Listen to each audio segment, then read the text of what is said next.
조사님, 네, 오늘 이거 한 가지만 더 여쭤볼게요. 그 끝으로 하락을 결국 맞이해서 이제 파란불이 들어오신 분들이 많은데, 네, 50%도 뜨고 막 40%도 뜨고 그 이상 뜨신 분들도 있는데, 어떻게 네, 보면, 아, 이거 내 주식 투자 이거 망친 거 아닌가? 네, 이렇게 하시는 분들이 있어서 막 떠나려고 하시는 분도 있을 것 같아요. 네. 그런 분들에게 몇 가지 조언 주시면 너무 감사하겠습니다. 냉정하게 말씀드릴게요. 떠날 분은 떠나세요. 갈 분은 가세요. 어, 괜찮아요. 누가 뭐라고 안 해요. 내가 가고 싶으면 가야죠. 나가고 싶으면 나가야죠. 저리 싫으면 중이 나가야죠. 뭐 제가 뭐 헤어스타일 때문에 그런 드립을 친 건 아니고 그 이미 요 며칠 사이에 그런 흔히 이야기하는 실력 있는 투자자분들이 해줄 수 있는 얘기는 다 해주셨을 거예요. 아마. 예를 들어서 저는 며칠 전에 굉장히 충격을 받았는데 가치투자연구소를 만드신 슈퍼 개미 중에 한 분인 김태석 대표님이 있어요. 예. 그분이 나와서 신문 미디어에서 인터뷰를 하셨어요. 근데 거기에 댓글이 90%가 악플이었대요. 아, 그래요? 그래서 그 재산이 수백억이 있는 분이 마음을 상해가지고 막 어, 또 그렇게 하셨나 보더라고요. 근데 그걸 보고 저는 뭘 깨달았냐면은 10년이 지나고 20년이 지나도 그 비율은 변하지 않을 것 같아요. 어, 지금 같은 어떤 하락장에 포기하고 나갈 분들은 언제나 같은 비율로 유지할 거예요.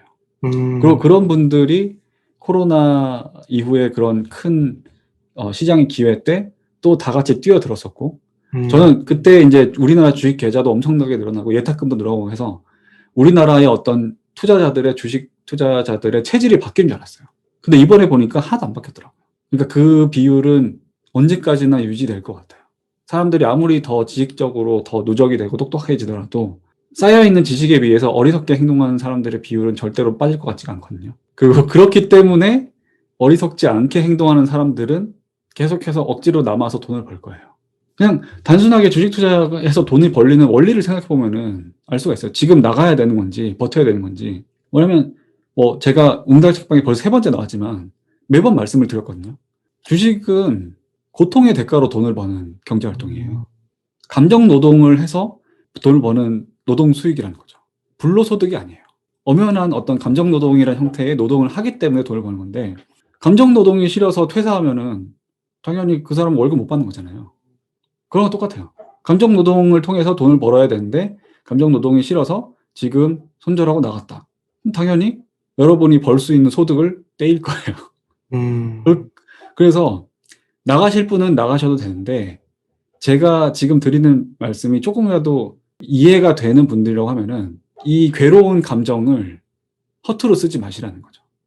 이걸 가지고 내가 더 나은 투자자가 돼서 지금 이 이를 악물고 막 피 흘리고 있는 이 기간을 넘어서서 이걸 극복해서 더 큰 자산을 쌓을 수 있을 거라는 믿음을 가지시고, 그런 것들을 위해서 어떤 지금 인내심을 가지고 멘탈을 강화시키고 그런 감정이 단단해지는 그런 훈련을 해보시자는 거죠.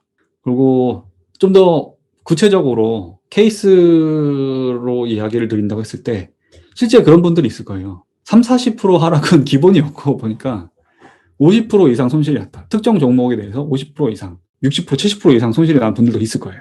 그거는 운이 아주 나빴을 수도 있지만 어지간해서는 분명히 투자를 하기 전에 매수를 할 때 잘못한 게 있었어요. 매수를 할 때 크게 잘못하지 않으면 그렇게 큰 손실이 나진 않거든요.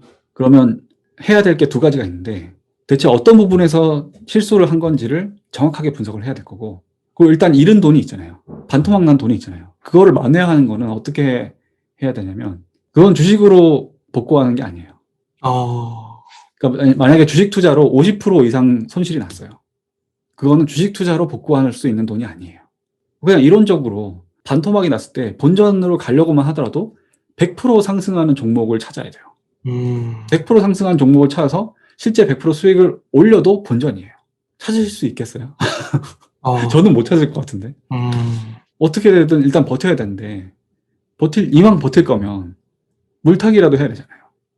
평단가라도 낮춰놓으면은 50% 손실이 30% 손실이 될 거고, 30% 손실이라고 하면은 뭐 한 55%만 수익이 나도 본전이 될 거고, 그런 어, 식으로 평단가를 낮추고 손실률을 낮추는 어떤 행동이 필요한데, 그거는 단순 주식 투자만으로는 안 될 거고, 그럼 어떻게 해야 되냐? 밥도 좀 굶고요. 어떻게든 주식 계좌에 불입하는 돈이 더 늘어나야겠죠. 그렇죠. 본업에서 뭐 야근을 더 하시든 부업을 따로 한번 찾아보시든 절약을 더 하시든 그게 사실은 최고겠죠. 요즘 인플레이션도 높아졌다고 하는데 너무 비싼 밥 사 먹지 말자는 거죠.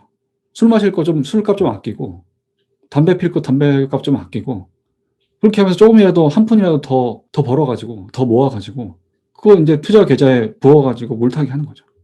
이게 되게 우습게 들릴 수도 있지만 그거를 하시는 분들이랑 그거를 하지 않고 그냥 절망만 하시는 분들이랑 5년 뒤, 10년 뒤 자산의 앞자리가 완전 다를 거예요. 네. 당연한 거 아닌가요? 그게 사람의 의지력이 결국엔 그 사람의 자산의 크기로 나타날 수가 있는데 그런 단순한 의지도 발휘하지 못하는 분들이 어떻게 돈을 벌겠어요? 그래서 그렇게 보면은 우리가 지금 예를 들어서 50% 이상 손실난 종목이 있다. 그런 분들이 만회할 수 있는 최고의 방법은 절약을 더 하는 거죠. 네. 주식 공부를 더 하는 게 아니에요. 주식 공부는 하던 대로 계속 하시면 돼요. 그런데 할 수 있다면 절약을 더 하세요. 그럼 어차피 그런 큰 손실이 나는 분들은 막 엄청 큰 목돈을 넣지는 않았을 거예요. 자기 전 재산인데 그렇게 허투루 투자하지는 않았을 거예요.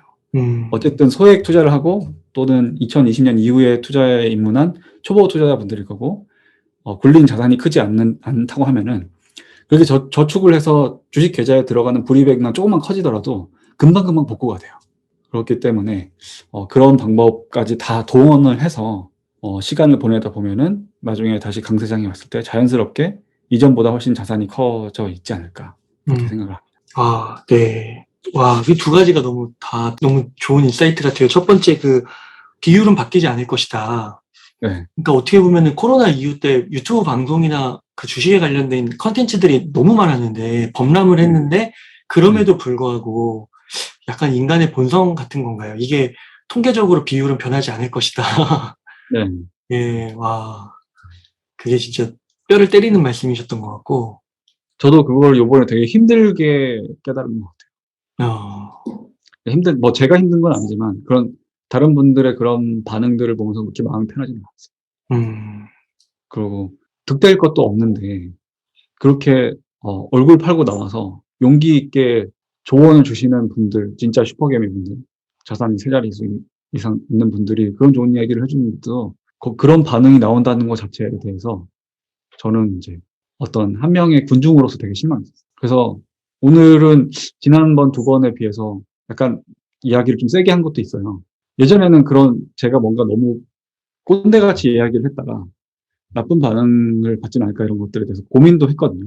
근데 이제는 그럴 필요가 없는 것 같아요. 뭐 누군가는 꼰대라고 생각할 거고 그리고 계속해서 그냥 인생이 안 바뀌고 그냥 그렇게 사실 거예요. 근데 누군가는 저런 꼰대에게도 나는 배울 점이 있다라고 생각을 하고 인생을 바꾸는 분들이 있을 거예요. 저는 이제 그 후자인 분들을 위해서만 이야기를 해야 될 것 같아요. 저는 오늘 너무 좋았던 것 같습니다. 제일 좋았던 좀 매운맛이 섞여야 되는 건가요?